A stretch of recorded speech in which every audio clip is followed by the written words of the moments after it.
ಪ್ರತಿದಿನ ಕಡ್ಡಾಯವಾಗಿ ನಮ್ಮ ವಯಸ್ಸೆಷ್ಟಿದೆಯೋ ಅಷ್ಟು ನಿಮಿಷಗಳ ಕಾಲ ಧ್ಯಾನ ಮಾಡಬೇಕು.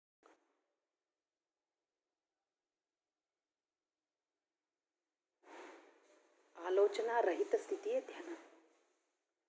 ಆ ಸಮಯದಲ್ಲೇ ನಮಗೆ ವಿಶ್ವಮಯ ಪ್ರಾಣ ಶಕ್ತಿ ನಮ್ಮೊಳಗಡೆ ಹೋಗುತ್ತೆ. ಅದರಿಂದಾಗಿ ನಮ್ಮಲ್ಲಿ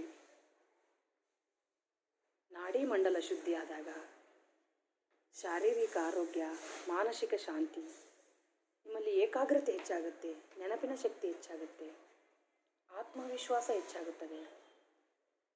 ವಿಶೇಷವಾಗಿ ನಿಮ್ಮಲ್ಲಿ ಧನಾತ್ಮಕ ಚಿಂತನೆ, ಧನಾತ್ಮಕ ಆಲೋಚನೆಗಳು ರೂಢಿಯಾಗುತ್ತೆ. ಅಂದುಕೊಂಡಿದ್ದನ್ನು ಸಾಧಿಸಬಲ್ಲಿರಿ, ಪರೀಕ್ಷೆಯನ್ನು ಸಂಭ್ರಮದಿಂದ ಎದುರಿಸಬಲ್ಲಿರಿ.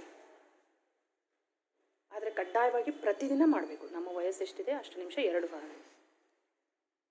ಓದೋದಕ್ಕಿಂತ ಮುಂಚೆ ಧ್ಯಾನ ಮಾಡಿ ಪುಸ್ತಕ ತೆಗೆದು ಓದ್ರಿ, ನೀವೇ ಗಮನಿಸ್ತೀರಿ ಬದಲಾವಣೆಯನ್ನು. ಧ್ಯಾನ ಮಾಡಿ ಮಲಗಿದರೆ ಯೋಗ ನಿದ್ರೆ, ಹಾಗೆ ಮಲಗಿದರೆ ರೋಗ ನಿದ್ರೆ. ಅದು